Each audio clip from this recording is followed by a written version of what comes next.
Beer Guys Radio, Brian, we're back. We're live. We're live, alive, and live. Yeah, which are both good things. It's been a hectic evening for us so far. So we've had to, It's been a hectic day for me, but that has nothing to do with the show. It doesn't. Yeah. It doesn't. So I'm doing a little hydrating right now before we get into beer. But we have some absolutely fantastic guests joining us this week. We have Shawnee Adelson, Executive Director. I almost said Georgia Craft Brewers Guild because I'm so used to working with them. But Shawnee is not with Georgia. She is with the Colorado Brewers Guild. And we have Chad Bratt with Jagged Mountain Craft Brewery. Y'all, thanks so much for joining us.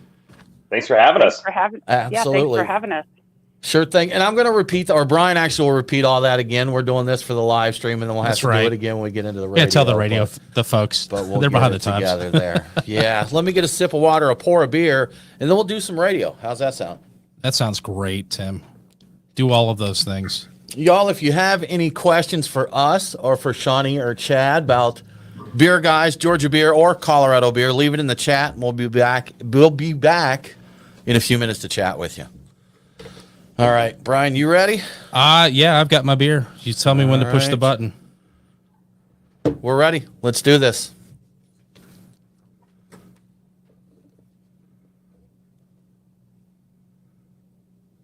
Welcome to the Beer Guys Radio Show. We are broadcasting live from the Beer Guys Radio studios. And this week, Brian, we're talking all about Colorado beer.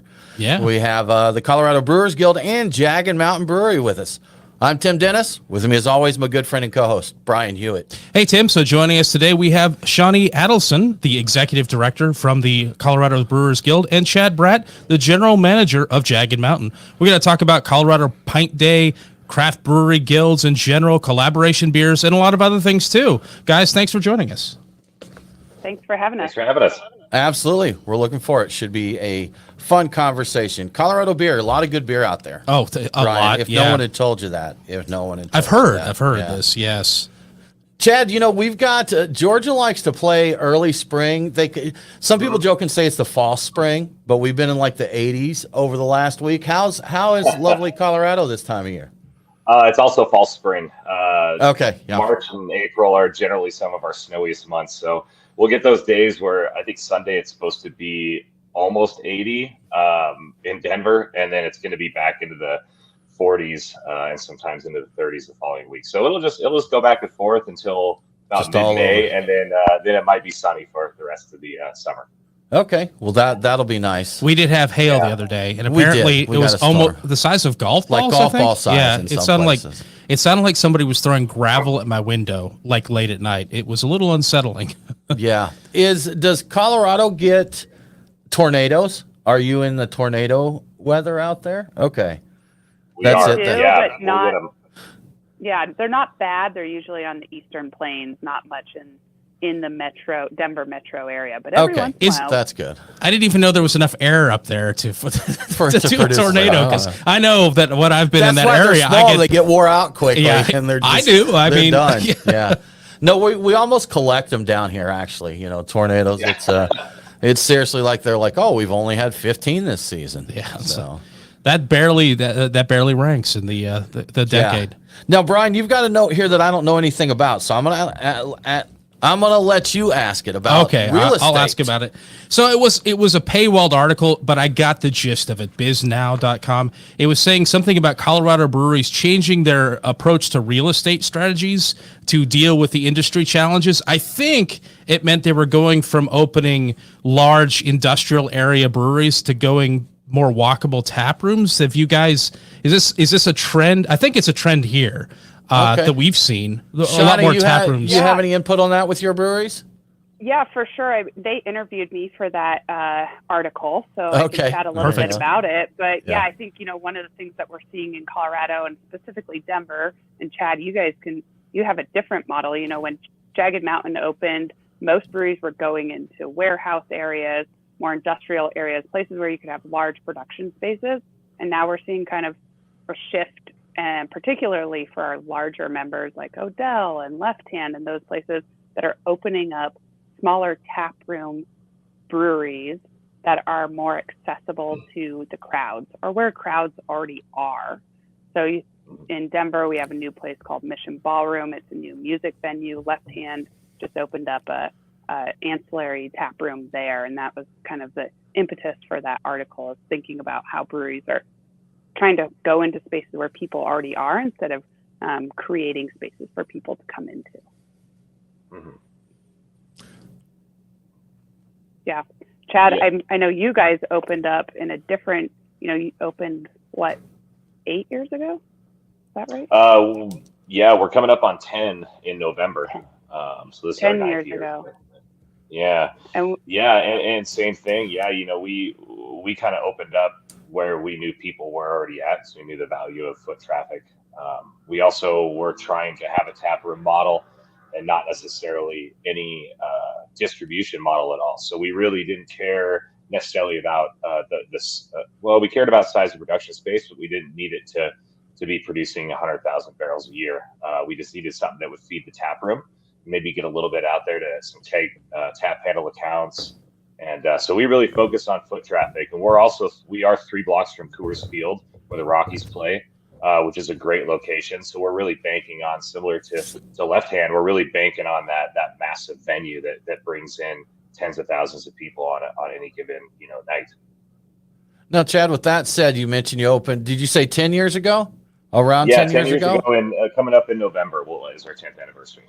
So that's like 100 years in craft beer years. That is, so yeah. Has your strategy changed from when you originally opened? Not entirely. We've kind of stuck with our guns.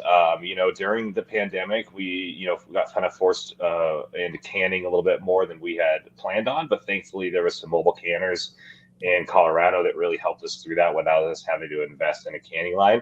But kind of when things came back to taproom models, we really focused back on our taproom model. We haven't shifted far from that since then. We've just tried to grow our taproom and grow what we're doing in that sense. So have you cut back on the? Go ahead. Oh, I was just gonna say, Chad, but you guys have recently opened a coffee shop inside. We have, yes. Too.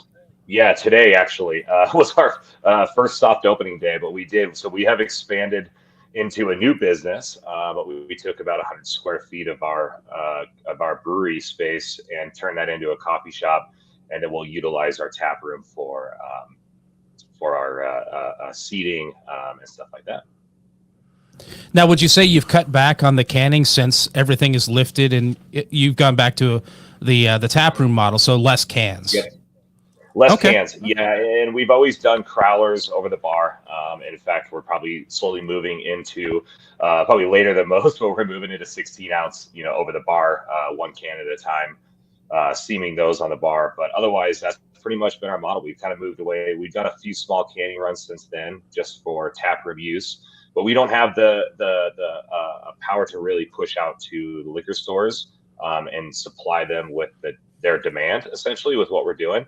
So we've just really focused on keeping that in the tap room as much as possible. It's always interesting to see how the different states, with the way the laws work there. Here in Georgia, we just got the right for direct-to-consumer sales in 2017. So like you'd mentioned, Shawnee, it was warehouse spaces. There was the only thing we could do with these tours and tastings, and it's the running joke that we're all nostalgic about now, but you'd have tickets or tokens that you would trade for like a 6 ounce pour of the beer. And with air quotes. Yeah, with air quotes. Yeah. And breweries couldn't serve you more than 36 ounces, and it had to be complimentary. And there was actually a lot of people very disappointed when we got direct sales, because with that, you could go out and a brewery had to give you like a plastic cup and give you those samples for free. So the tours and tastings had to be free, but the way they got a little bit of funds for it is they would sell you a souvenir glass, and the glass would be like $12. So even with tip and everything, a lot of these young folks would go to a brewery for their first destination of going out for the night, and they'd be in and out for $20 and have 3 or 4 beers out of the deal. Mm-hmm. So, and that was the time when it was warehouse, it was bare bones, and growing to where we are now, we have Chad breweries like you that said, we don't care about distribution. We're doing the Variant Brewing is the first one that comes to mind, that they're killing it with very, very limited distribution. Maybe just, hey, we want to do a beer dinner at our favorite pub down the street, something like that. So it's interesting. Interesting. And by doing that, they still have a lot of people coming over, like in droves, to get their releases because that's the only place you can get them. So, yeah. You know what, Tim? I think we need to get into the beers of the week. We do, Brian. Yeah, time's moving by quick on us. So we've got a lot of great beers to drink this week. We've got some Colorado beers, as you mentioned. From Odyssey Beer Works, we're currently sipping I'm Not Dead, a Vienna lager. We've got some WeldWorks Juicy Bits, a classic. Brian, sad news in the Georgia beer scene. We are paying our respects this week with one of our beers. Orpheus Brewing announced the closure of their tap room. Yep. So we have The Bridge, which is a wild ale with botanicals. From Allagash, we have Days Inn barrel-aged cocktail-infused, ? Brian? Yeah. And one of Brian's classic favorites, the Deschutes Mirror Pond. Correct. Yeah, well, you are listening to the Beer Guys Radio Show. We need to take a break, but we'll be right back with more Colorado beer. All right, there we go. First segment down. Yes, and we got a few comments here, so let's go over and see what folks are. I said cocktail infused. I meant cocktail inspired. That's what I was like. Infused. No, inspired by. I think it's cocktail inspired. Tyler, good to see you. Thanks for stopping by, hey, man. Tyler. Greatly appreciate it. Bratt is now much closer to Colorado than he used to be. Yeah, Arizona. Brad's one of our old friends from back here in Atlanta, now in Arizona. And let's see, what you got? Oh, yeah, talk about the direct sales. That's right. Brad at midnight, of course, when we got the right to do direct sales here in Georgia, several of our breweries did a midnight event. We were all lined up. We were all lined up. So exciting. And on the news, and they were interviewing people just lined up outside at midnight to buy a beer. It was, It's quite silly now when you think about it, but it was a thing. One of our brewers here made the comment that, I mean, you know, we've got some of our old brewers that have been fighting these laws back when the big fight in Georgia was we want higher than 6% ABV. You know, that was the fight, and then getting direct sales and increasing limits and trying to fight franchise laws and all of that. But, you know, they said it really stinks to have to deal with those laws, but it sure is a lot of fun living during the period when they're changing, you know, so. Sure. It is, yeah. The opportunities open up. I wish when we got more than 6%, we had gotten, if they'd given us more than 14, 20%, because 14 is good, but it still cuts out a few really noteworthy things. It does. There's a few that are nice that are above unfortunately. And at that point, 14, 20, it doesn't really matter that much. There. Yeah, it really doesn't matter. You're right there. That's right. Awesome. Well, Brian, why don't we get into this next segment there, sir? All right. I will hit the thing.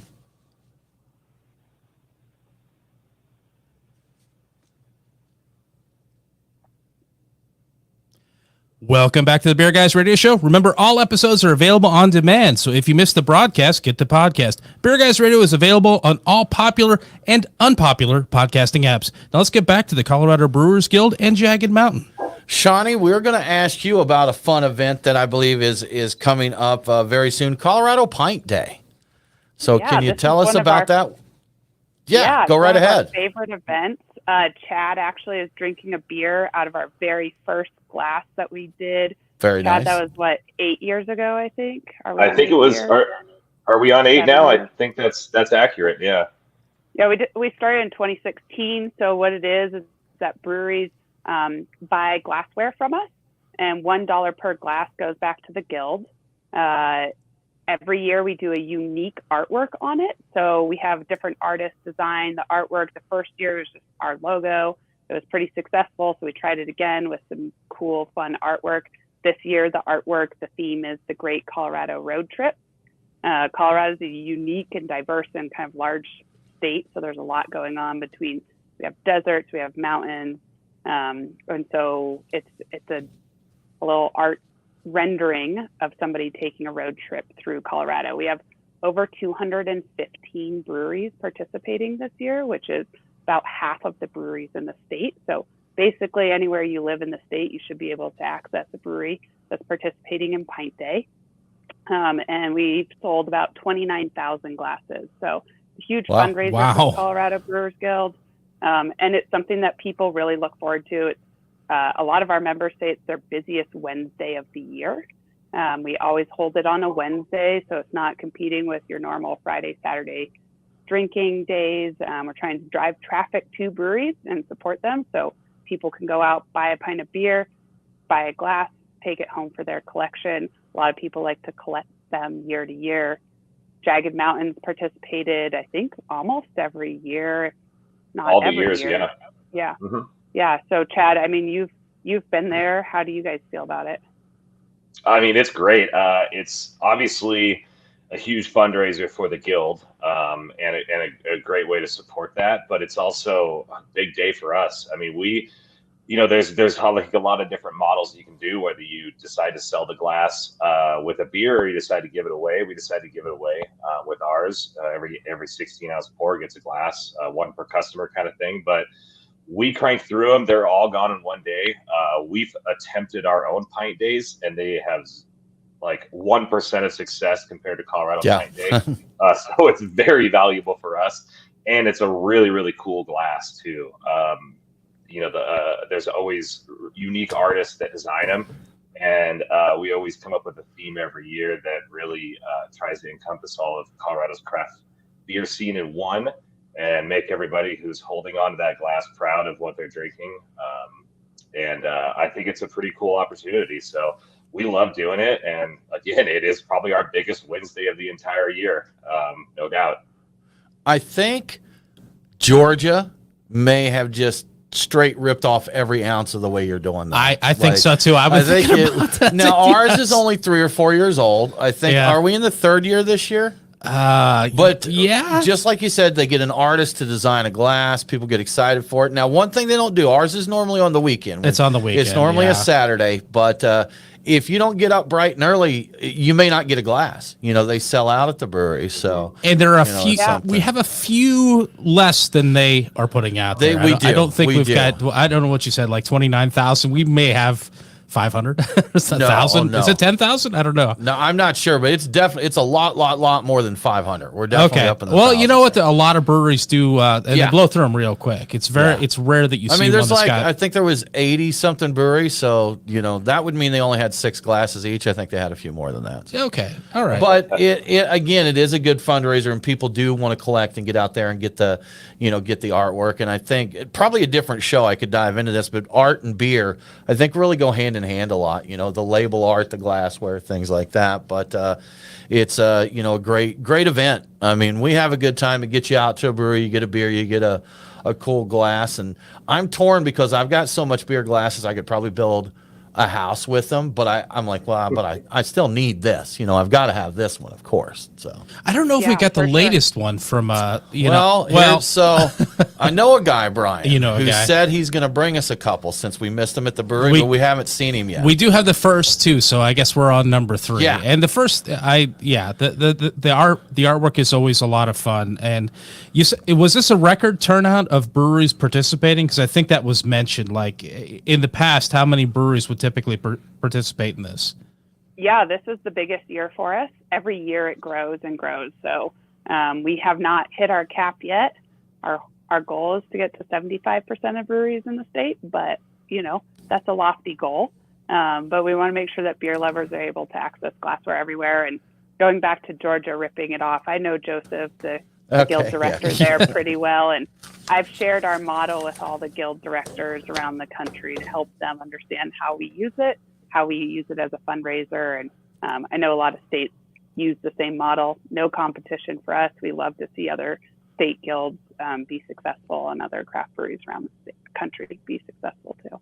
I figured that's the way it was. Guilds are all there. They're focused on their state, but they're all going to help each other out there. And also people in Georgia are probably not going to drink Georgia beer instead of Colorado beer as a result of it. There's a little bit of a geographical difference starting there, right? Yeah. Although we do have Sweetwater here now. Oh yes, that's correct. Right. Yeah, yes, we do. We can drink some Sweetwater and we're drinking Colorado beer, right? Exactly. And so they kind of count as both. Yeah. I haven't been to that location out there. How are they doing out there in good old Colorado? I think they're doing pretty well. They're continuing to grow and they haven't hit their capacity yet, but I think that they're planning on doing it pretty soon, and then they can expand outside tanks and stuff like that. But a pretty large facility. It's right near Odell, New Belgium. It's where all the large breweries are in Fort Collins. So definitely has a lot of traffic over there. They're the one brewery that I have personally seen the most actual growth with. You know, when I first started visiting their tasting room, it was good size, but it was one building. Yes. And here in Atlanta now, they seriously own the better part of a city block. And they've got their barrel aging facility and warehousing in the tap room. We were able to add restaurants a few years ago, so they added the restaurant. But it's been really cool to see them, you know, grow up and really, I don't want to say blow up, maybe that's it, but really boom the way they have. Yeah, they're killing it. And anywhere you go, I guess you get Green Flash and Alpine beers too. So it's all mixed in. So it's kind of, I mean, it's a boon for us. And I think there's some other things in Colorado that are legal that aren't legal here that I do believe, like Freddie from Sweetwater is known to enjoy. So, you know, might work well out there for him. A little of that after having some G13 have a different, anyway. Yeah. Well, Colorado's they've always had a good foot in the door in Colorado, though. I think they've always had a good relationship with Telluride Brewing. So if you ever dip into Telluride's tap room back in the day, 420 might have been on tap. Maybe it was, maybe it wasn't. Might have been a can rolling around in the back you can get your hands on. So they've always had a good foot in the door here. What?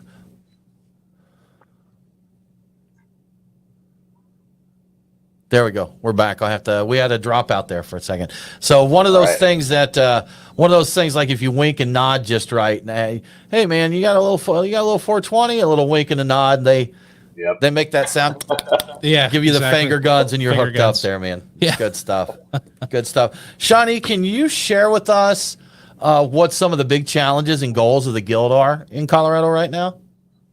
Probably more time than we have to talk about that stuff. But, you know, I think everywhere we're hearing and dealing with slowdown in craft. So we're trying to support our members and make sure that they feel supported and that breweries have access to consumers in any way possible. So there's a lot of different things that we're trying to do to make sure that they continue to thrive and be successful. That's awesome. Shawnee, we're going to talk about this a little more. We did run out of time in this segment. You're listening to the Beer Guys Radio Show. We're going to take a break, and we'll be back with more Colorado beer. See, right, I told you, me running my mouth. Brian's got to bring his arm out here to show me. Yeah, Shut up, Tim. I saw him doing the 1 minute, and then he started the question. I was like, I'm not going to get into it. Yeah, I appreciate that. Thanks for saving somebody's keeping an eye on it. Thank you. And that time I did catch it roughly around a minute because we have our producer in here taking care of that. On us. So I have to remember in the middle of talking in the conversation to look at the clock and like do the math. Yeah, basically. So. Exactly. Do the math. Yes, math has been done. What do you guys think of the Odyssey beer? Actually, I'd love it. I was just sitting here thinking it's a really nice Vienna lager. They make great beer over there. They've been doing it for a little bit now, and they're very good at it. So yeah, I dig it a lot. Yeah, it's quite nice. Brian, that reminds me we need to get another one. Go. You can pick. You can drive the beer bus. Okay, today. Fine. Shawnee, what are you drinking? I was about to ask the same thing. Since I'm down in Cortez, I'm drinking Wild Edge. Their Monkey Wrench Pale Ale. So is that the one that's right there in like downtown Cortez? It is. It's the not restaurant pubby old school kind. It's the newest brewery in Cortez. Okay, I've been to that old school kind of pub, old Western bar feel one. Yeah, I've been to that one before. Not that one. Okay, gotcha. Yeah. It's Beer Drink. Shout out, man. Thanks for dropping in there. If you want some unhinged, off the hook, crazy beer reviews, check out his YouTube for sure. Good times to be had there. You guys might recognize that. We can't really zoom in too well without. No, I can. Yeah, I got you. Can you? All right. I got you. So you guys might have an idea about a little bit about this one. I can see it from a mile away. I know what it is. Yeah, I was going to say, didn't need the zoom, right? Yeah. We love this, and it's a fairly recent addition to our beer scene, basically. And it comes in on a very limited basis. This one, I think, also came in a beer shipment to me. So I saw that in the list. I'm like, well, I can get this here, but I don't know if I'll get it in 3 months or in 6 months. It could be any period of time when I'll see it next. I'm like, all right, I'll get a few of those. So I did. I'm not dead. Yeah, I'm not dead. Feel happy. Yeah, it's a good reference. I think that's part of the reason I got the beer. I'm a sucker for can art. I'll be honest with you. If a can looks cool, I'm that guy. I'm like, well, I like a Vienna lager. That can looks neat. I've never had it before. Okay, I'll get it. Mm-hmm. This is very good, man. This is just really good. Yeah. Those guys are great. Yeah, just really. That beer's good. And I also have a DDH one in my fridge, which I didn't bring. That's for me to drink later. They're long boil boys, Brian. They're at Weldworks. Oh yeah, I guess they would be that. Like the stouts. Is it Medianoche? Isn't that their big stout there? I think they said that's. I think that one they said is a nice long boil. That's what Andrew from Steady Hand was saying. Yeah. Didn't he talk to them about Medianoche before he made his stouts? He's like, I talked to those guys to figure out how to properly make one where the ingredients don't fight with the other ingredients. Yeah, gotcha. Just keep boiling. Just keep boiling. Yeah. Boil That's longer. # boil longer. We did.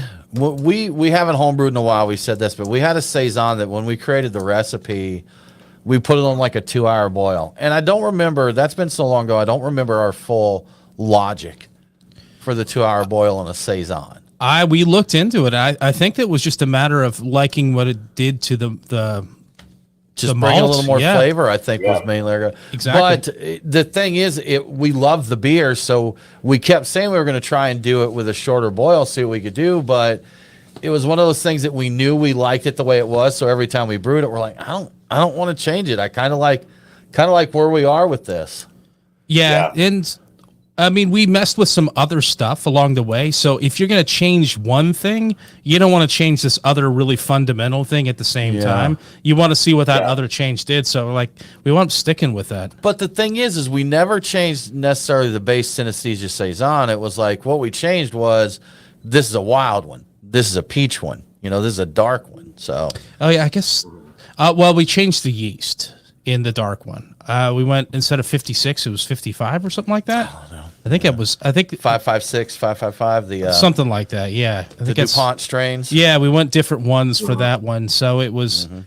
If it was darker, was that all the fruit that made it darker, or did we change the malt too? I can't remember. It could have been a boil too. I mean, you're kind of starting to caramelize things a little bit when you get to a certain point, and that's kind of hard to mimic if you don't. If you're trying to shorten your boil up, you're probably not going to get the same beer as the 2-hour boil because it just it's just not creating that Maillard effect like it normally would. So that's what we thought, and that's one of the reasons we didn't mess with it. Is like, do we want to do that? Yeah. Not really. This is good where it is there. But indeed.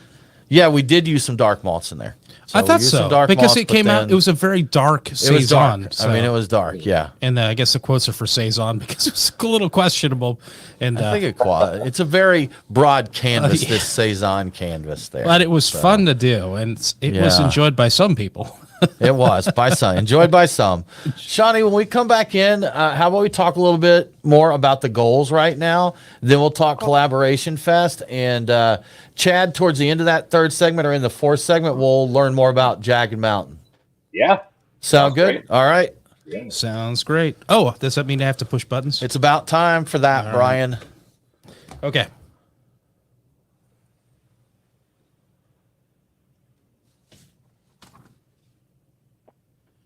Welcome back to the Beer Guys Radio Show. I want to give a quick shout out to one of our great radio affiliates, KCPX 1490 AM in Moab, Utah. Catch Beer Guys Radio on KCPX every Sunday at 3 p.m. Now let's get back to the Colorado Brewers Guild and Jagged Mountain. Excellent. Shawnee, as I am prone to do, I didn't pay attention to the clock there, and we ran out of time in that last segment, but we would love to hear more about kind of the biggest challenges and goals of the Guild right now. Yeah, I think I was mentioning, Colorado's no different than any other state right now. We're seeing a slowdown in craft beer. I shouldn't say that everybody's experienced a slowdown, right? Like some breweries are growing, some breweries are experiencing a little bit of slowdown. We're seeing a mix, and I think that's what you're seeing across the country. What the Guild is there to do is to promote, protect, and propel Colorado craft beer. So a lot of that, what we do is work at the state capitol, making sure that the laws are favorable for brewers, so that they can continue to be successful businesses. So a couple things that we've done recently. We changed the laws. So there used to be something called a wine festival permit.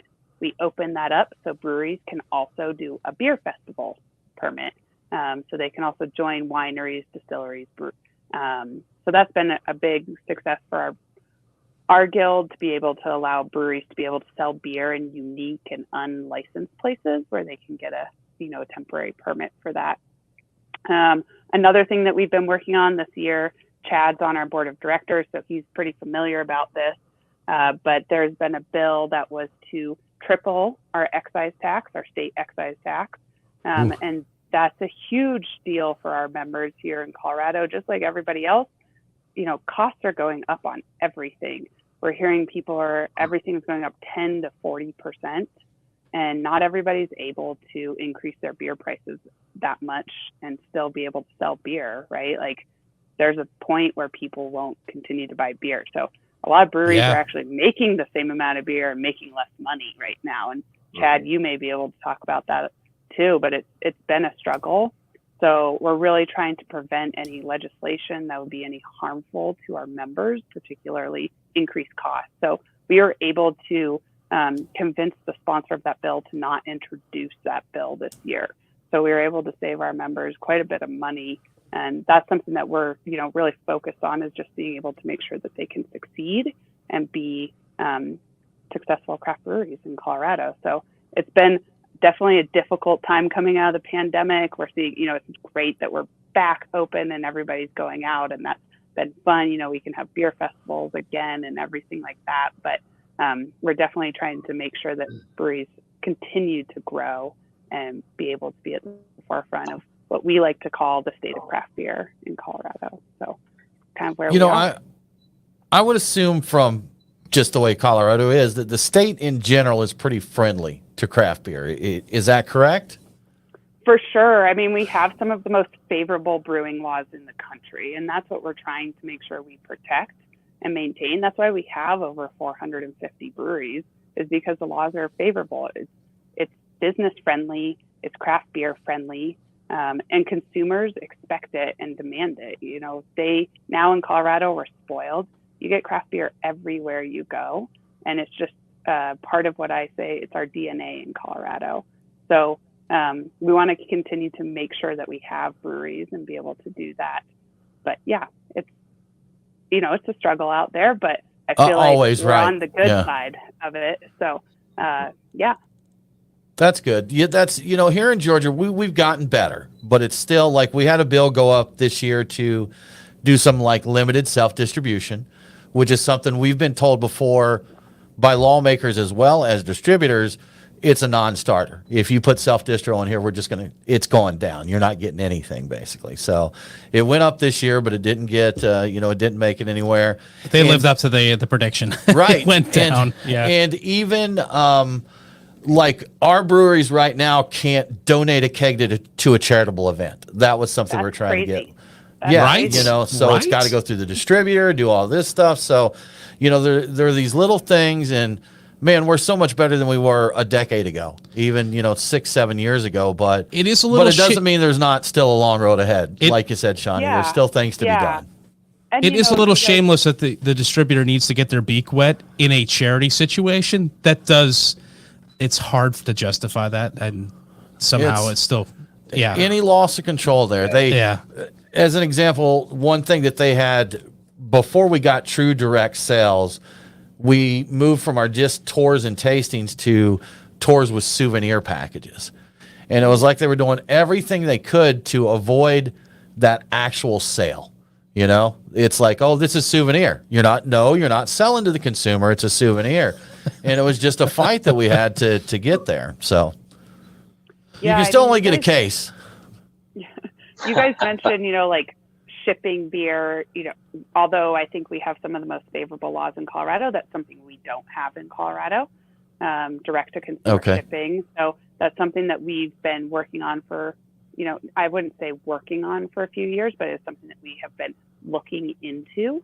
And just keeping an eye on to see if that's something that we could change in Colorado. So there has been some push from some of our members, and we're listening to them to make sure that we are able to be nimble and hopefully change some laws that continue to make it favorable for breweries to exist. And then the final thing I would say, you guys don't have self-distro. Like, our distributors in Colorado appreciate self-distro because it allows a brand to grow. And then once they get to a point where they need a distributor, they are there, right? So the distributor doesn't have to do all that legwork to grow that brand. And then there's the distributor there. So actually, our distributors here have been very appreciative of how it works in Colorado. Everybody can self-distro, but most of them, once they get to a certain size, use a distributor because it's just not feasible to self-distribute everything. So it's been a good relationship for us in Colorado. Yeah, we've had some very small breweries that have had trouble getting a distributor. You know, they don't want to mess with someone who's, I mean, seriously, we have some here that may do 100 barrels a year. Yeah. You know, they're just tiny. They're just little passion projects, really, but they make good beer. And that was my thinking too, Shawnee, and I think a lot of the others in the state was, this is good for you. It takes some of this out of your hands, and when they grow big enough to where they do need a distributor there, you know, and it's not a burden to you to do that. But hasn't worked that way here yet. You know, it might turn out that any slowdowns we see in craft beer is actually good for self-distribution, because it will become painfully obvious to distributors that these small guys are a waste of my time. I can't do anything with them because I'm more focused on my large accounts and I'm not serving them well. It would be better for both parties, like everybody's saying, if they could just handle the small accounts and grow themselves to a point where it does make sense for the distributor to even care about them. But we have not got them to a point locally where they can see ahead to recognize that that is a potential win for everybody involved. They're only looking at that nickel that's 5 minutes away. So, yeah, that's the problem there. The constant fight there. Correct. Well, Shawnee or Chad, either one, we want to talk some about Collaboration Fest, which I think just happened recently, correct? Yeah. Yeah? It was Chad, just, you want to... Saturday. So, Chad, talk about your experience. Yeah, absolutely. Collab Fest, definitely one of my favorite festivals out there. It probably is my favorite festival. The cool thing about Collab Fest is the idea behind it, obviously, is Colorado breweries get a collab with an in-state and an out-of-state brewery. Obviously, it's building a sense of community. It's building friendship. It's really dialing in what we do here in Colorado. And it's kind of showcasing some awesome beers. Every single beer that is available there is probably the first time you're going to have it is when you walk in that door. Very few people release it beforehand. Everybody pretty much releases it on that week.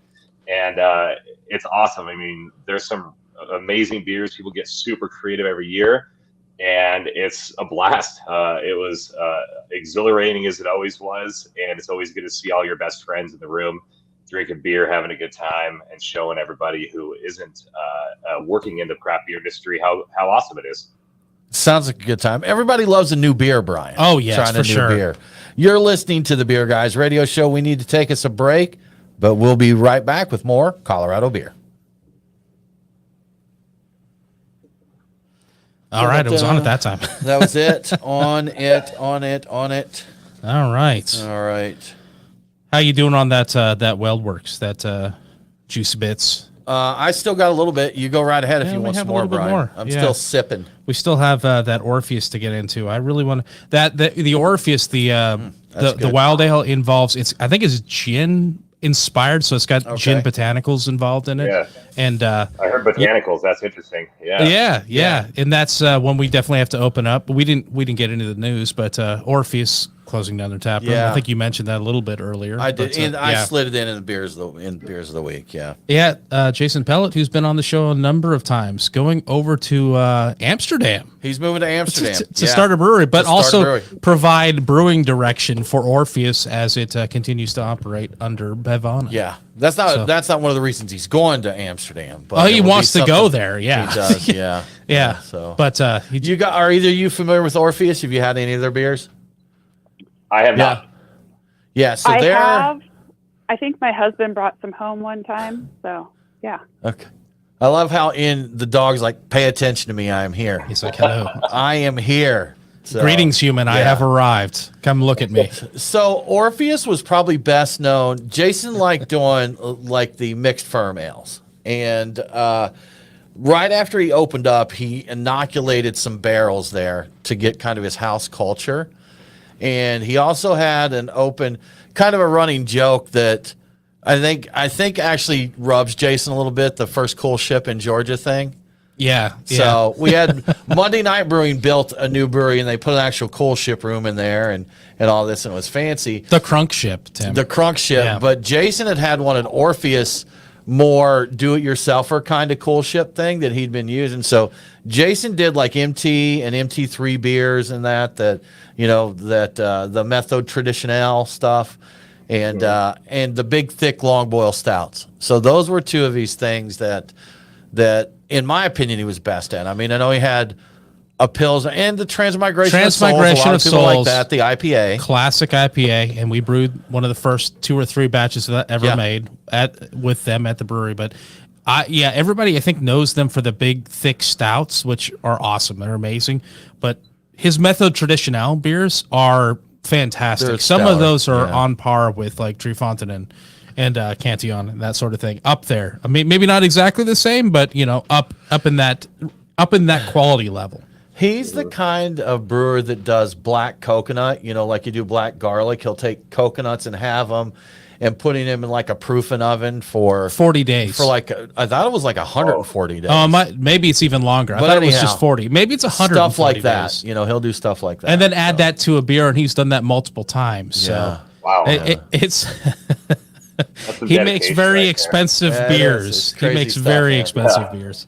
Let's see, we got a hit. Oh yeah, Tyler with a little cheers for Colorado here. Good stuff. And nice.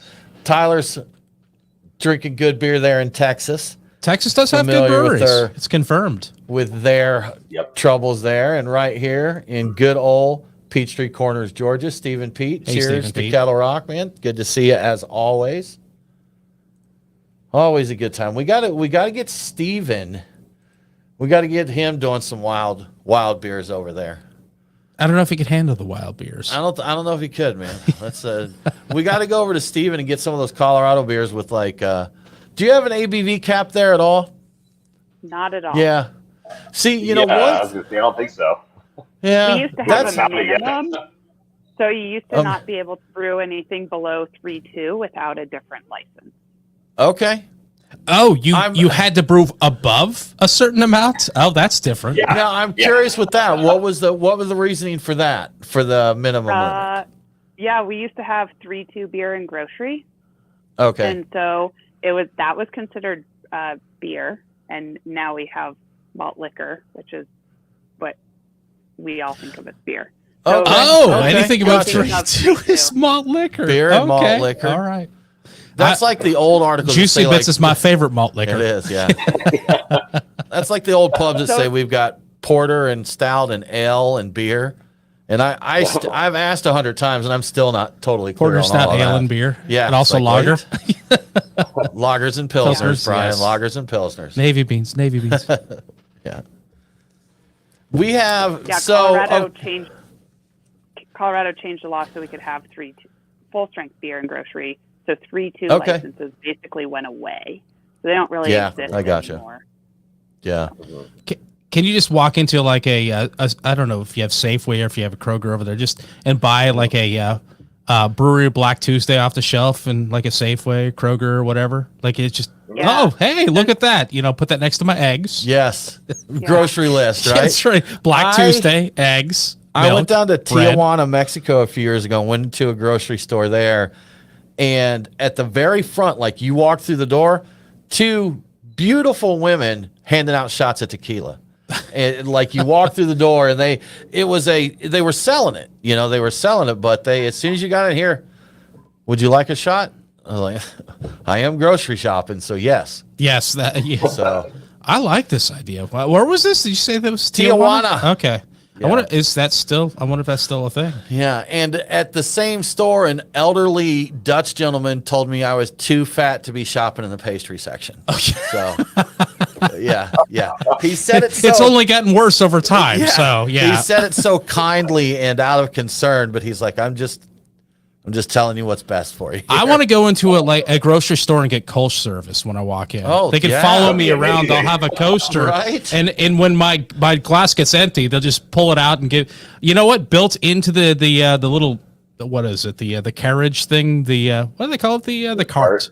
Yeah. Shopping cart. Yeah, just have a little place for your beer, a beer holder, and a little place for them to mark down how many Kolsch's you had while you're shopping. And at the end, you ring it up like your groceries. So like I had 3 Kolsch's while I was walking around, and all of this bread and milk and whatever else. So we'll answer this, Steven, since you asked. We were going to mention this at the end of the show, but thoughts out to our producer, Nate. No, Mike, Nate. Yeah. Nate lost his mother last week. So yes. After a 6-year battle with cancer, she passed away last Wednesday, I believe, so a week ago. So Steven, Nate is out right now due to his mother's passing. So, Nate, our thoughts are with you, buddy. Yeah, man. Absolutely. And now back to Kolsch service. Well, I thought that's tough to say something like that, and then, but I know Nate knows. Sending him the best there for sure. Well, now he knows we know. Yeah. Nate knows. We know. But all right. So time for Kolsch service in the grocery store is where we right. I'm sorry that yeah. But on the ABV thing around in your breweries out there, Kolsch service, is it kind of making a reappearance because it is in Colorado breweries? I feel like for sure. Yeah, We've got. It's cool. I dig it. I love it. So the first place to do it here was Brick Store Pub. That correct. So Decatur Brick Store Pub. Legendary Brick Store Pub. And then Halfway Crooks. You familiar with Halfway Crooks? Heard of Halfway Crooks, yeah. Yeah, so Joran von Ginterachter is there. Stephen Powell's, it's his nephew, right? I believe that's right. So, I have the wrong name, don't I? I think you got the wrong guy. I'm mixing my names up. But anyhow, he's a Belgian brewer here, and he does, their brewery does a lot of just classic lagers, just drink and such. Quality drinking beers. Drinking beers, really good lagers. Crispy boys. Pilsners. They've done some IPAs. They did stout. But they've got a nice beer garden, which they're currently expanding pretty extravagantly, Brian, the beer garden. Yes. But they've done Kolsch service. And one time they had Kolsch and alt beer there. So you could choose, if you wanted the Kolsch or an alt beer. That's right. Yeah. You have 2 choices. You could go get the darker option or the lighter one. And we just, I didn't make it over there, but three taverns just had Kolsch service this last weekend. I wanted to make it over there, but I was not able to. Aren't they just the best? Like you're just chilling, getting little, what is it, 50 centiliter, 20 centiliter, something like that? Is it like 33 centiliter, right? I think it might be 33. Yeah. That sounds about right. I think that's what Bierstadt does. Have you guys heard of Bierstadt out here? Resident Lager House. Yeah, I think they haven't started Kolsch service yet, but that's essentially what they serve there. We had a Bierstadt. We had the Helles Lager last week, right? Last week. Yeah. That was also that was another. That was what's that, Chad? I mean, I said they don't make a bad beer, so I bet it was good. It was good. It was really good. Yeah. And that's another reason that was part of the same beer shipment where I got all this stuff.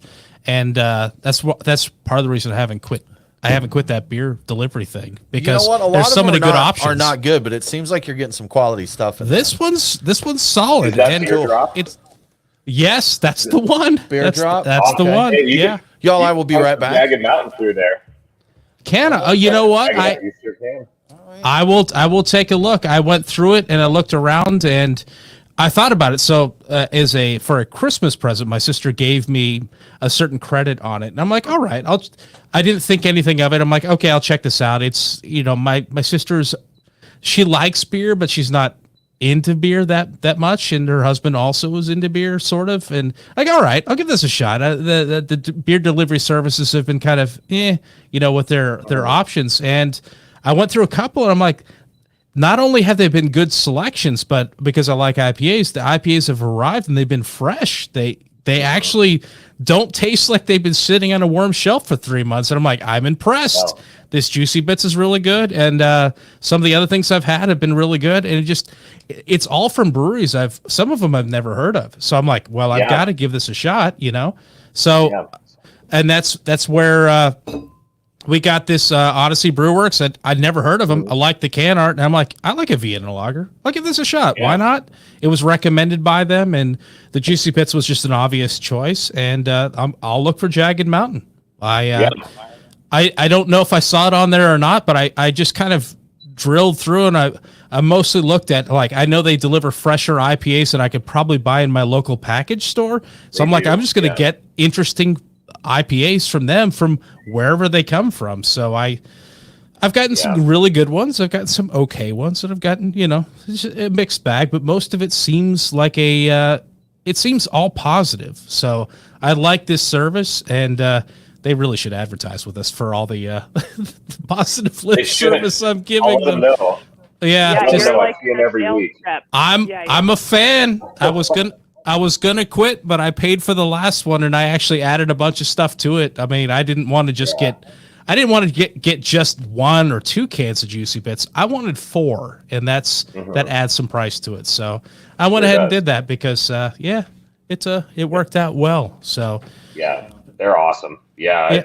I like working with them, and so we deliver there every Wednesday, and they ship out on Thursday, if I'm not mistaken. So we package those on, we're shipping out crowlers on our end, but we package them on a Tuesday, we drop them on Wednesday, and they ship them on Thursday. So you're accurate on freshness. That's right. Yeah. I've seen crowlers on there too. I haven't gotten any of the crowlers because I was like, well, I don't know if I want a crowler, but maybe. But you're talking about freshness. Yes, this Juicy Bits is extremely fresh. Yes, and this is from that service, and I guess they're based out of Colorado. I had no idea because they're dropping off their beers. So I'm like, they should advertise with us. He's like, I'll let them know. So I didn't want to say it. I see them every week. Thank you, man. We appreciate that. I didn't want to say it in the show, but something has happened in Georgia where we can get beer shipped here now. And I think there may be companies that are maybe setting up like a retail license or distributor in certain areas. But it's one of those things, it's like, you know what? I'm not going to dig into this too deep. I'm just going to order some more beer. I think it's a hack. And I think you have to set up something with a distributor somewhere or some Phenomenal idea. Cheers. Yeah, but they get around, technically speaking, you can't officially, I think, shipped directly to consumer in Georgia. But if there's somebody on the receiving end in Georgia who is legit, they can receive it somehow and then reroute courier it out basically to you, basically. Yeah. So stuff is happening there. So we've worked around the problem to solve it. The person that figured that out is my favorite person in the world, because that's smart. They're doing it legally. They're working within the system, and they're getting us beer. Is the most correct, and it's fresh. Like I said, this is fresh. Yeah. Well, we've ordered, or you've ordered, other half. Yeah, you got down. Yeah, there, you know what? Other half also has come down here, and of course that's been fresh and wonderful. And I may do that again at some point. But I figured with this coming in, especially when I knew how much of the Juicy Bits I ordered and everything else, I'm like, well, I might hold off on the other half order, for a minute. Yeah. Gotcha. Yeah. So real quick, not to go back on old topics, but I did want to say this about the ABV thing. Is the big thing that comes up in Georgia is that they think, well, these kids are going to be getting drunk off this 20% beer. I'm telling you now, the kid looking to get drunk is not going to buy the $30 to $50, $7.50 of beer. I was going to say, do that. That's not the way they're going to go. Definitely above $20, because I know a 375 of an Orpheus 12th labor was about $14 or $15. No kid anywhere is going to buy that. You're correct. Yeah. No kid is ever going to do that. They're going to get a handle of vodka before they do that, for sure. Yeah, and they're going to make a Borg before they do that. And they will. There are some beers that hit those upper limits that are real quality. Avery's one I always mention that they have some 17, 18%. Bonbon Cerise is one of my favorites that. It's just, I think that booze level in that beer is a very important part of that particular beer. So yeah, for sure. I mean, we have a handful of breweries in Colorado that are known for their high ABV beers. I would say Burns Family Ales. River North usually does like a 15 to 19% beer for their anniversary beer. And then Upslope recently did a beer that basically, it's not distilled. It's still beer by definition, but it was, I think, 20-something%. And they sold it in a bottle. They were all pre-sales, and it was like $50 a bottle. Right. Like it was, you're talking about like things like whiskey style. Ooh. That's, it's like the connoisseurs, it's not that high ABV, but it's like the connoisseurs are looking for something very unique, different.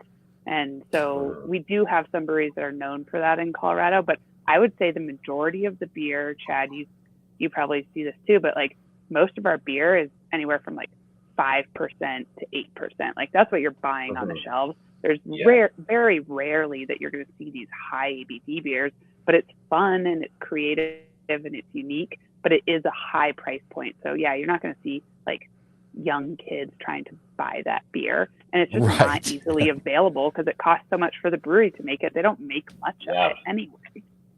15-year-old on the curb with a bottle of Black Tuesday in a paper bag.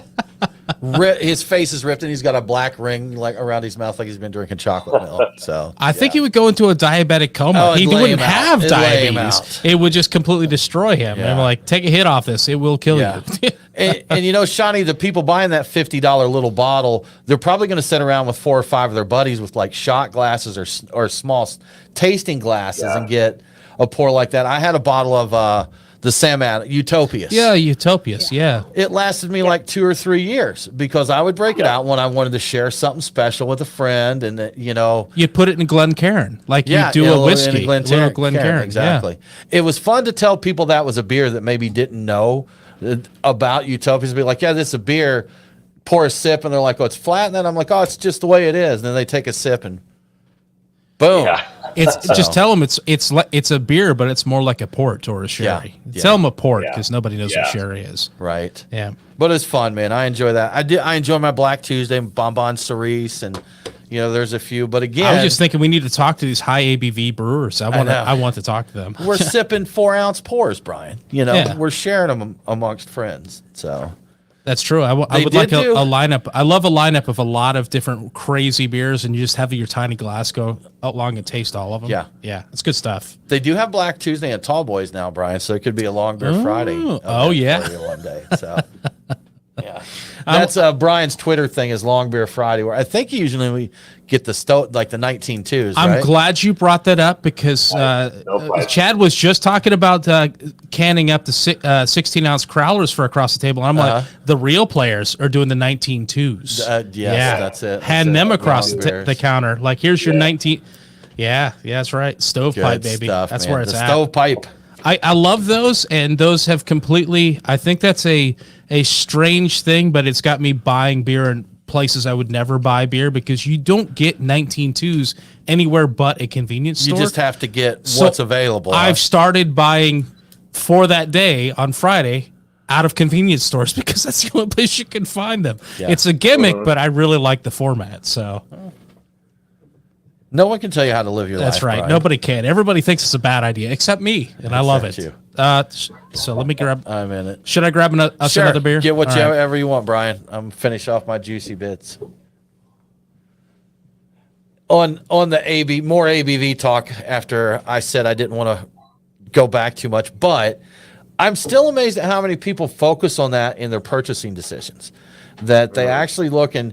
If I enjoy the beer, I don't care what the ABV is, but I'm an elderly gentleman who's not looking to get ripped. I just want to enjoy a good beer. So, if I go out and I find a 3.2 beer that tastes really good, and in my opinion, that 3-ish% is right at the break point of whether or not you can actually get flavor out of it. That's I think the only one I've tried that kind of pulls off is it La Petite Prince? Petite Prince, yeah. That is able to do it, but when you play right around that, you start to get to where you're just water.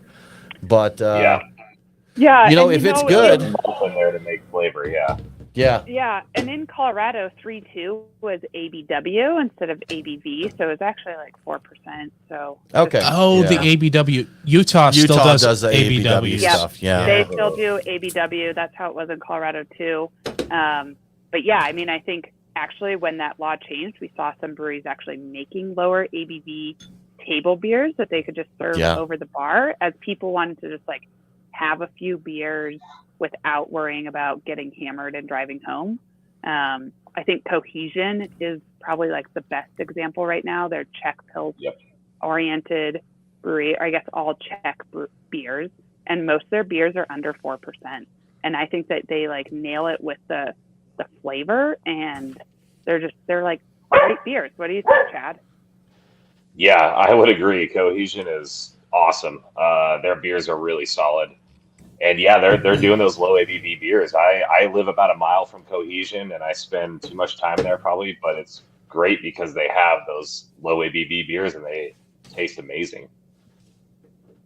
Yeah, I dig them, man. I have found out, like when I go out on a week, we went out last weekend. One of our sponsors, good friends, The Nest, had their anniversary, and it's a barbecue joint and craft beer bar. And that Halfway Crooks that I was talking about earlier, they had a Radix on, which I believe is Czech Bohemian Pils, I think. I can't remember. But either way, Pilsner. Yeah. And I saw them up there, and they're one of the breweries that if I see them on the menu, they're going to get ordered. That's it. It's just a given. So I got that. And I do like to try new and different other beers. But when it came to time to get my second beer, I'm like, I really just want another one of those. So I just ordered another, 3 point whatever percent pills. I was going to try to ask them if we could do an impromptu Kolsch service, but they didn't have a Kolsch, Sean. Oh yeah, I was actually going to ask him, I'll leave a coaster here. You just bring them around when you see my glass is empty, and we'll just do a Kolsch service. But unfortunately, I'm sad drinking this. I know. We just opened the beer from Orpheus, yes, our brewer that is closing, and gosh. They're tragic. They are looking potentially to open up another tap room at some point, but it won't be the same thing. And also, Jason Pellet will be in Amsterdam, so yes, that's part of the fun. For you guys, like I read the headline. Are they closing the brewery or just the tap room, the public? No, facing? so are they still distributing?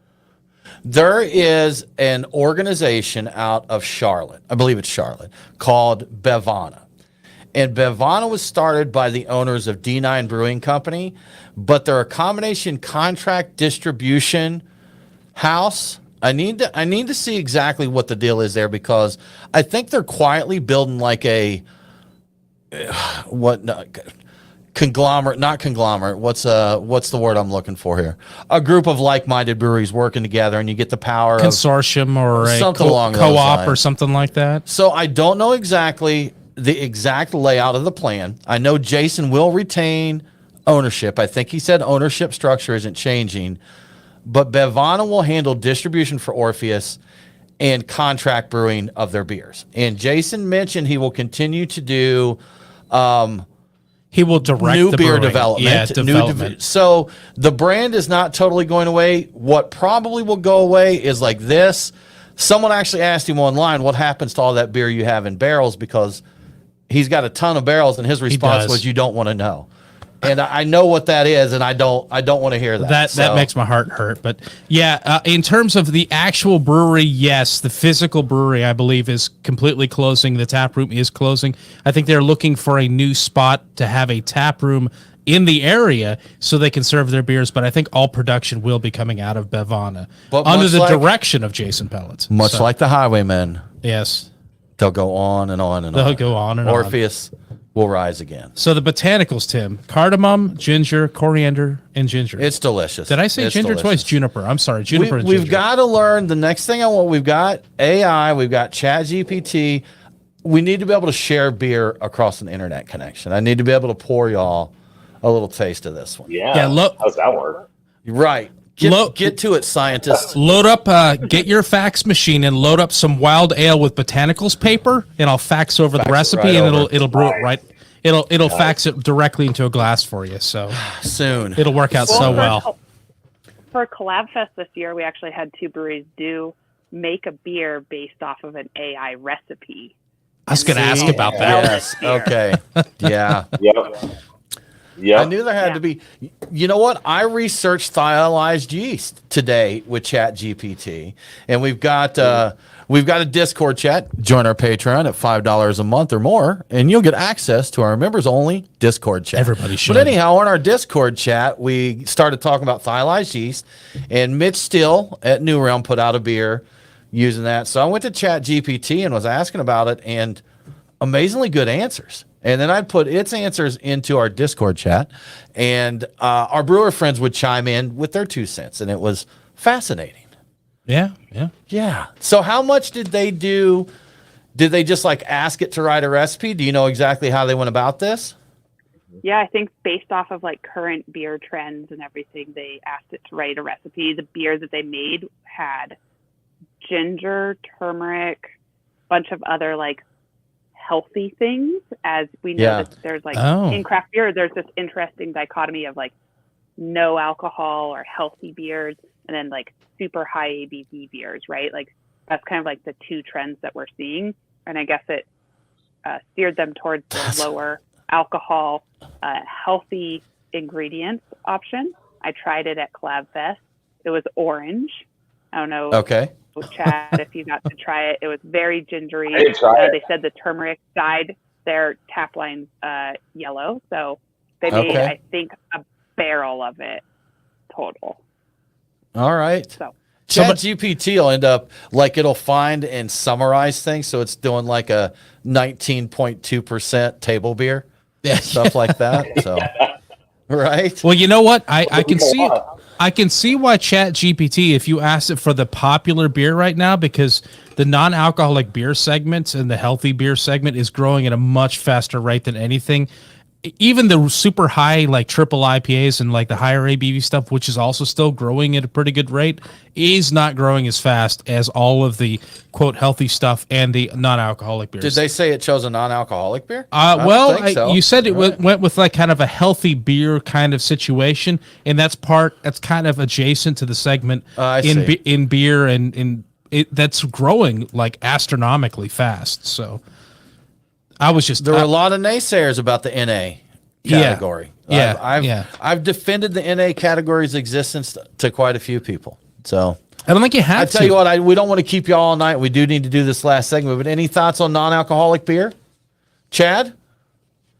I mean, I think that there's some cool stuff coming with it. You know, it's been a challenge for most breweries to make a non-alcoholic beer without the proper equipment and funding. Now there's rumors of yeast being developed that will eat up sugars, that will not produce alcohols, some different things like that. But I think breweries like Athletic and there's another one, something Root, or I can't remember what it is, but there's another one out of the East Coast that has done really well in GABF for the past years. But I believe it. I mean, it's cool. I've tried a few of the beers, and I think they're pretty well done. I think that there's obviously some flavor characteristics that are a little different from your typical, say, non-alcoholic IPA versus IPA. But at the same time, it's not far off. We've got a brewery here in Colorado that does a lot of non-alcoholic beers, and they de-alcoholize them. And their beers are pretty solid as well. So yeah, I think it's cool, and I think it's maybe a way to keep people interested in what we're doing in beer. But if they're on the non-alcoholic train, then it works just fine for them. That was kind of my thought with the flavor. Is Athletic, friends of the show, we know those guys over there really well since they've kicked off. We've got their beer here in our studio, and like their beers are very, very good. We did a blind taste test of Oktoberfest beers, and we put their Marzen in there just to see. Unquestionably, the second we drank it, we knew which one it was. Yeah, that's just all there is to it. But if you either can't or choose not to drink alcohol, but you still like the taste of beer and you want to hang out with somebody, there's some fantastic options out there now. And, there is, yep. And what you were saying about yeast, I think, is correct. I believe, I'm not 100% sure, but I believe, if memory serves, Heineken does use a yeast to achieve what they do with their non-alcoholic beer. And their non-alcoholic beer is it's about spot on to what regular Heineken is. If you like regular Heineken, you could drink non-alcoholic Heineken, I think, and be satisfied. Yeah. With the exception of not catching any kind of a buzz from it. But it's very similar. So Chad, we're going to... One more thing on non-alc, like at Collab Fest, this was the first year we had a non-alc beer at Collab Fest. It was actually made by 3 breweries in Colorado. So there's a company here, Sustainable Beverage Technology, that actually is kind of like the hub for a lot of people. But Tommy Knocker and Groovy and Sustainable Bev got together and made a beer. It was a non-alc Italian Pilsner, just to have something for people. We always sell DD tickets, and so we want to offer them something. And it was kind of a cool new thing to have. What a great idea. What a great idea. Seriously. DD, have some NA there for the DD folks. Designated driver, non-alcoholic beers. Very cool. Good Why stuff. shouldn't they have hops too? Yeah. And Chad, about like regular breweries doing an NA beer, I've seen a lot of people almost get irritated saying, why don't you offer NA options? There's people that don't drink, and they don't realize it's not as easy as just brewing a non-alcoholic beer on a traditional brew house. Extremely difficult, For those watching this, just know that your traditional brewery cannot just brew. There's other ingredients and equipment and such needed to make that happen. Can't just stick a straw in and suck out the alcohol. It doesn't work that Brian way. can, though. I mean, yes, I can. Give me a straw. I will suck out the alcohol. Get it dry. All right, y'all. Thank you so much. We're going to is there anything you want us to make sure we cover before we wrap up here? Anything other than what we already covered, Shawnee? I don't think so. I mean, I'm happy to talk more about Collab Fest if you want, or Chad, if you want to just talk about Jagged, I'll let you just. How about we come back in asking Chad what he did for Collab Fest, and we can use that to talk about that a little more and roll from there. All right? Cool. That was great. And Shawnee, I saw that dog eyeballing you. That dog loves you to death. I saw it there for sure. I like the squinty look. It looks just like Boo. There was that squinty look, like it was looking at the camera. Over the shoulder, kind of. I don't know what's going on right here, but I'm not sure I approve. All right, stuff. All right, I'm getting it started. Let's do it.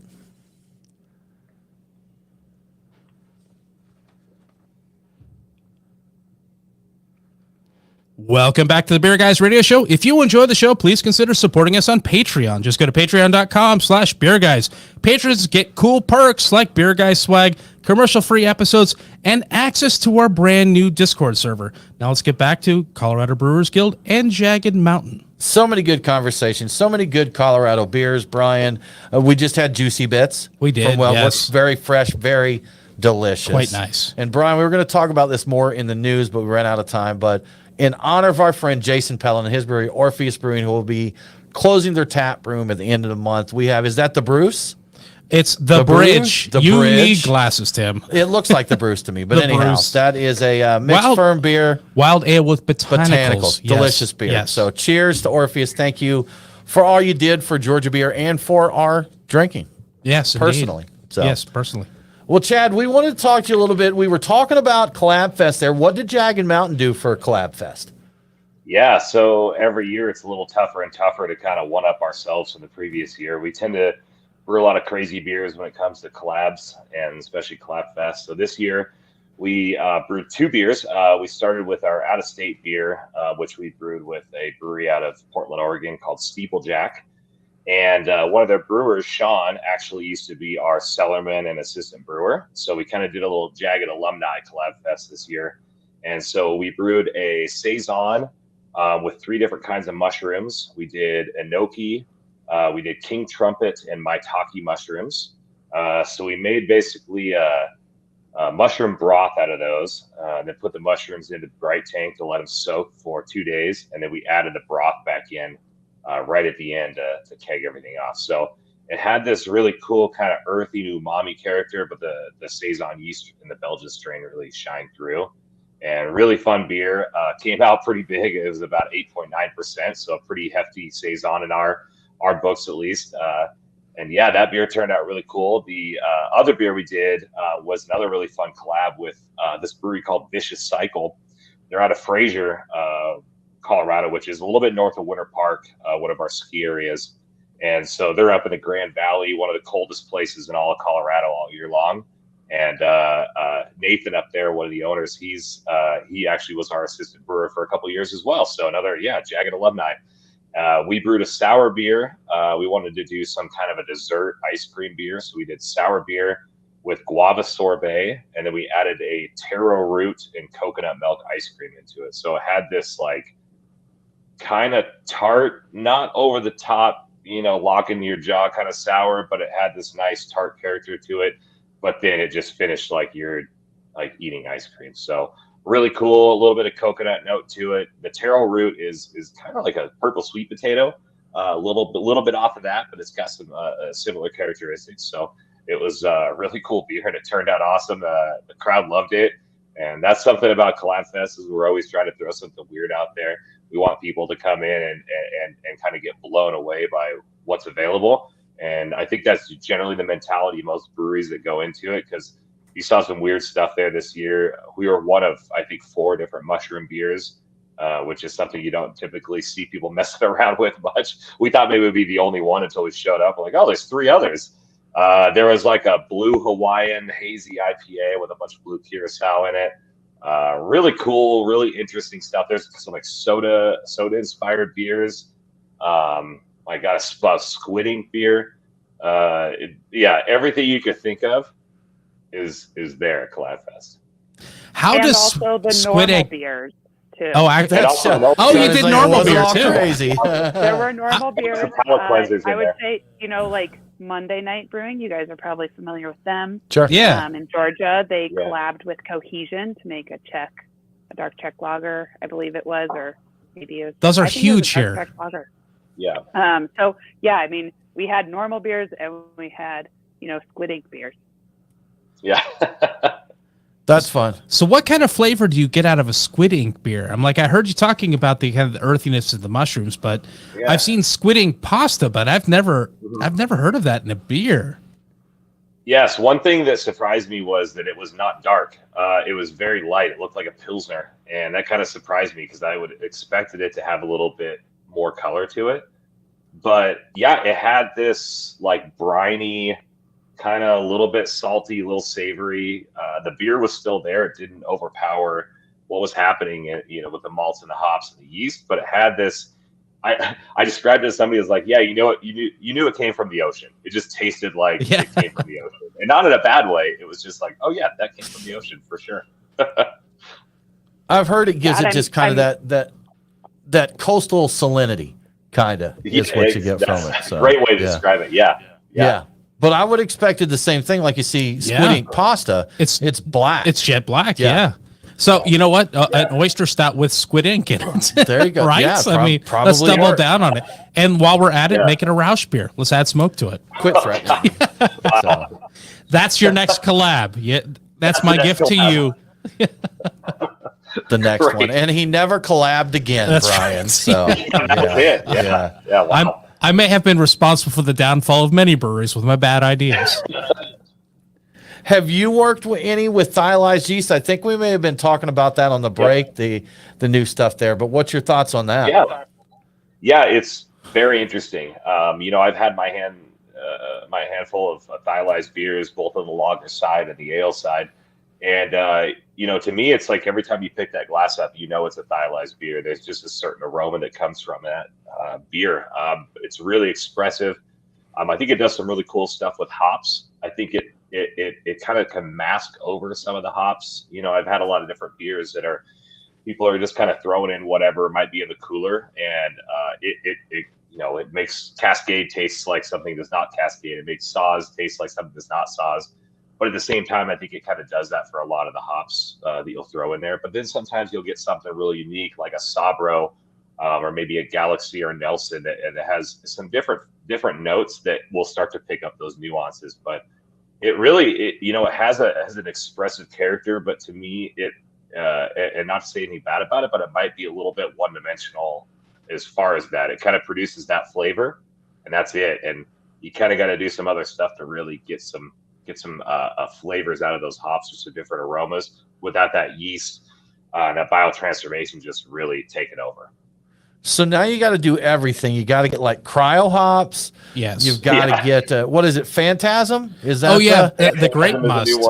Phantasm, thiolized yeast. Just put all this, that squid ink, of course. Of course. Of course. Yes. And a little bit of smoked malt, but, I thought the thiolized yeast played a lot off of was it precursors in the malt itself, or am I getting that wrong? Or did you say it's more tied in with the hops? It typically will release some thiols that are available in the hops that typically yeast won't release, heat won't release.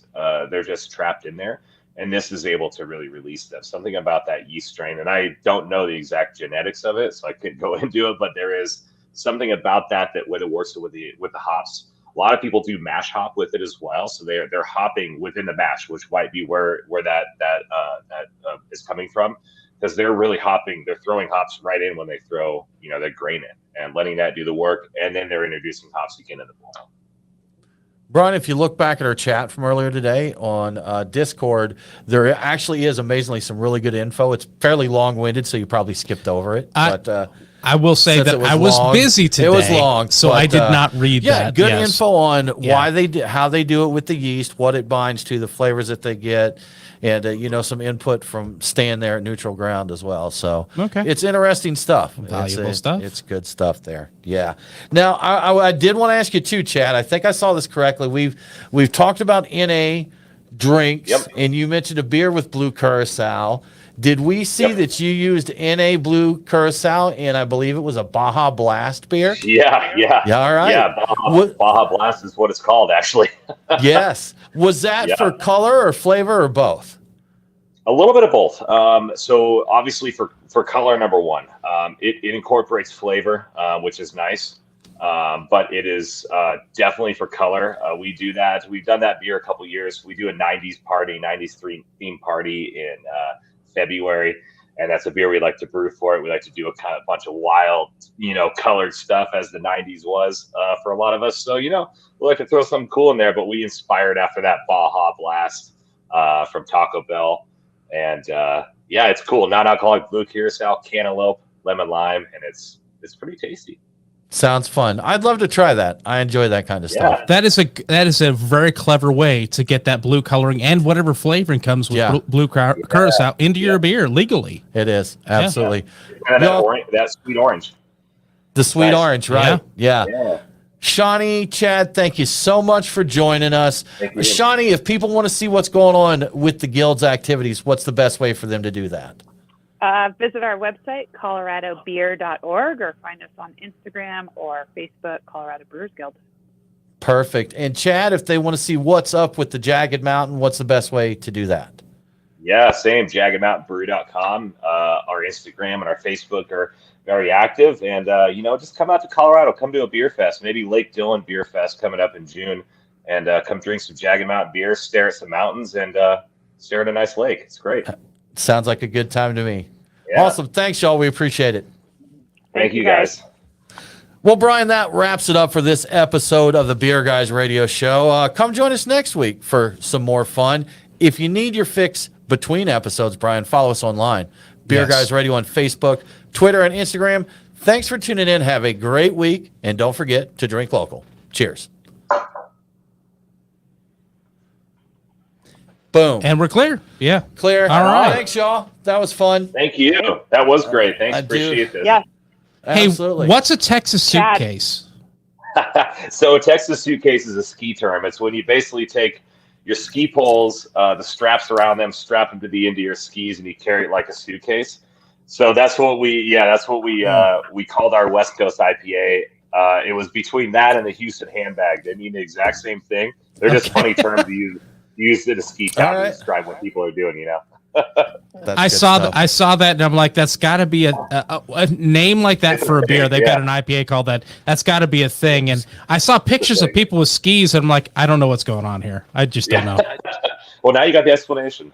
Okay, now I know. Always fun to hear that. There's a brewery here that has a beer called Snake Money, and it goes into something about a pet snake and owing someone money, but it's a simple name, but if you know the story, it's hilarious. That's awesome. How it got there. Snake Money. Yeah. Banana stand stuff as well. I've seen that. Yeah, I've seen that. I've seen that too. Always money in the banana stand. Yeah, that's right. Well, y'all, this episode will go out this weekend. I'll make sure to get Shay and get the link out to everybody. We'd love for you to share it there. And excuse me, great talking with you. I've been drinking, Brian. Got a little burp there. Yeah. But, any other questions or anything that you need from us right now? I think we're good. Sorry, my dog was, just being a dog. Need some love there. Absolutely. I enjoyed watching your dog, show up and try to be involved in the show. So yeah, she wants some outside time right now. So yeah, understandable. Y'all, we will let you go and enjoy the rest of your day. Thanks again, and I'll get with Shay, get her that info. All Awesome. Thanks, guys. Thanks, y'all. Cheers. Enjoy. For all those that tune in, thank you so much. We appreciate it. Thanks for chatting with us, and we'll be back next week. Let's do it again.